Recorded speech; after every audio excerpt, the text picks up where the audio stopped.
This is the Durable Dad Podcast. I'm your host, Tommy Geary. This show is going to give you the skills and tools you need to be a rock-solid man for your work, your community, and most importantly, your family. All right, what's up? Episode 60, Durable Dad Podcast. Just kind of settling into my chair, settling into the mic to talk to you. And what I want to talk about is our relationship with our phone. Last week, it came up a few times. I was talking to one guy and his son was in this school event and he was there. And afterwards, his son came up to him and was like, "Dad, you were on your phone half the time." His son watched him be head down in his phone while he was at this school event. And in the words of the guy I was talking to, he was like, "That stung." And I know that stinging feeling when your kid calls you out on something that, you're ashamed of. And later in the day, another guy brought up his phone use and being on his phone too much and not being present with his family. So this is something I work on and I struggle with. So it's probably applicable to you and a lot of dads out there. These phones are amazing tools and they're a pain in the ass and they can suck us in. So my goal is to not be reactionary to my phone, to not reach for it when I'm bored, and to use it as a tool for productivity, for connecting to other people, and not for mindlessly scrolling. And the times that were really important to these guys are really important to me are the mornings and the evenings, family time, wanting to be present there instead of checked out on the phone. So when I was talking to these guys, the first thing I noticed in both of them was the pressure they were putting on themselves. Like, I need to figure this out. I have to be able to do it. And we do this with a lot of our goals, right? The have to, the need to. I did an episode on this, how to motivate yourself. It's episode number 6.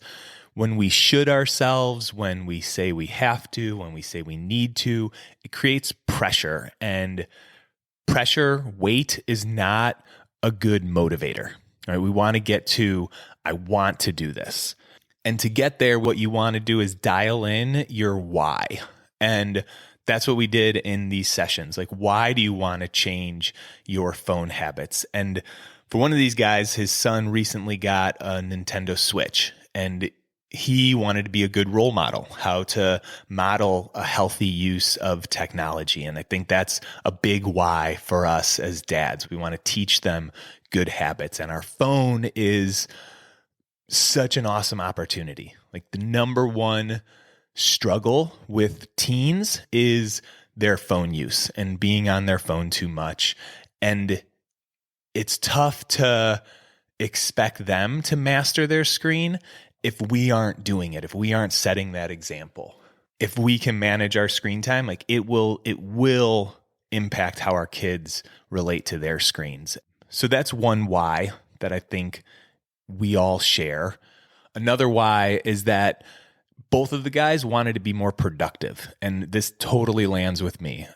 One of my first procrastinations when I'm working on a house project or I want to go work out is to go to my phone. So if we can be better at managing our screen time, we'll be more productive. We'll be more creative. Like, one of the guys says, my phone just sucks my creativity. And those two whys, I want to because I want to be a good example. I want to because I want to be more productive and healthy. It's going to be more motivating. It's going to feel true, and it's going to feel more exciting. Now, your phone isn't all bad. It's not all nasty. It builds and maintains relationships, right? It's really easy to connect with friends and family. It's really easy to network for work. It also can be inspiring. It can be entertaining. There's funny shit out there that gets posted, and it's always good to laugh. So there are ways that my phone serves me, but it also becomes problematic. It sucks my energy. It sucks out my focus and my energy. And the goal here is that we're becoming aware of how tech serves us and how we can use it as a tool and not let it control us, not become a slave to whatever the corporations and the apps are pushing to us. So for me, I started with taking inventory of just all the apps I used. And mainly these were the ones that I communicate through, because that's the big thing that I get stuck at, communicating to family, friends, colleagues, clients, like all these different people, and looking at messages, Slack, GroupMe, email, probably more. And who do I communicate with in each of these apps? And then which ones do I want to prioritize? Like, part of me wishes I could prioritize them all and I could get back to all of them right away, but that's getting in the way of my goal to be a good model for my kids, to be more productive. So when my buddies are on a group text chain and talking about frozen pizza and sending pictures of the best frozen pizzas they've cooked, because I do have a text chain called Pizza Party with some buddies, that's not something I want to prioritize. Even though it's hilarious and I get a kick out of it, that's one that I can wait and check before I go to bed or before I dive into work for the day. And that's kind of the next thing that I did. I dialed in when I don't want to be on my phone and when I want to hop on these other channels to communicate with everybody. So at 5 o'clock, I'm done with my phone until 8 p.m. when the girls go to bed. And 8 p.m. is not when the girls go to bed. Bedtime at our house is a beautiful chaos. But that's what we want to get clear on. We want to get clear on when you're doing what. Because if it's 6 o'clock and I'm coloring with my daughter, I might get the urge to check my phone. And an urge is kind of like an itch. Like if you think about an itch on your arm, there's an urge there to scratch that itch. And usually we can just scratch our itch and that's fine. But what we're trying to do here with our phone is have the urge to check our phone and not scratch the itch. And this is sort of a meditation. It's being aware of your brain really wanting something and not mindlessly following our brain. When you want to go check your phone, your brain's going to be like, check your phone, check your phone. It's just going to be for a second. I just need to check that one message. I just need to check the weather and then I'll be done. It's going to feel very urgent, and being able to allow that urge to be there and not respond is a pretty badass skill. When Brenda and I were talking about this podcast, she gets so excited about this skill that she's like, this is the skill of the century that will empower everybody. And I get behind that. Like, I believe it's true too. And one of the guys, when we were coaching on this, he was like, I just feel kind of sad that I have to do this, that I have to put so much time into planning how I'm going to use my phone. And I get it. Like, it's tough to swallow that our human programming, how our brain works, has been taken advantage of. That all these companies know how we operate internally so well that they're able to capitalize on it. And you don't want to let that happen, right? It's the people that let social media, that let mass marketing influence them.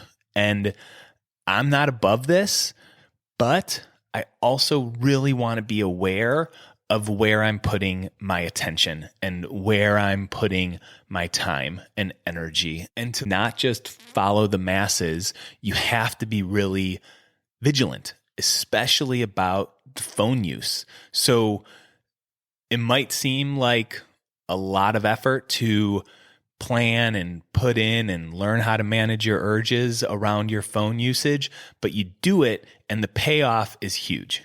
Being able to manage these urges, wanting to check our phone, wanting to scratch that itch and not doing it, not answering that and putting our attention to what our priority is the biggest part of having a different relationship with our phone.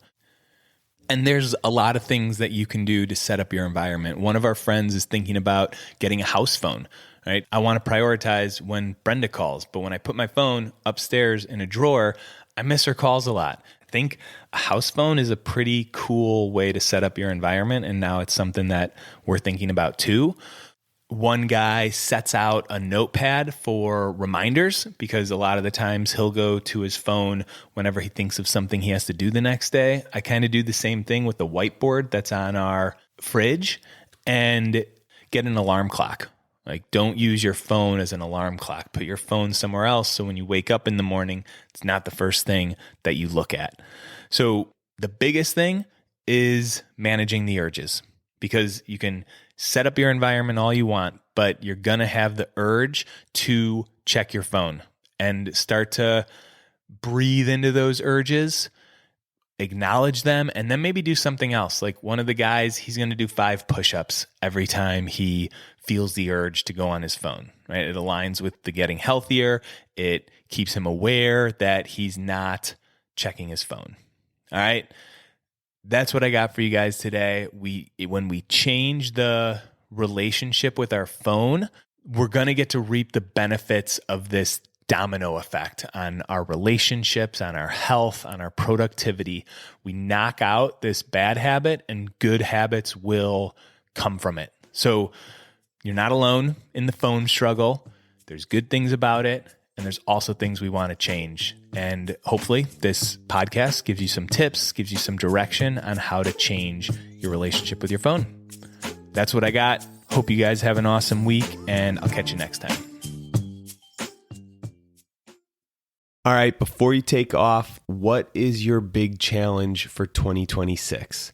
If you haven't decided yet, check out the next Grand Canyon trip, a 16-mile hike from the top of the canyon down to the Colorado River and back up. This is the kind of challenge that's going to push you into a higher gear. You're going to train, you're going to get in better shape, and you're going to check off a bucket list experience. So if you're wanting something to train for next year, a goal that's going to pull you out of the grind, this is it. We're assembling the team right now. All the details are on the website. Training starts in January. We hike in April. Check it out.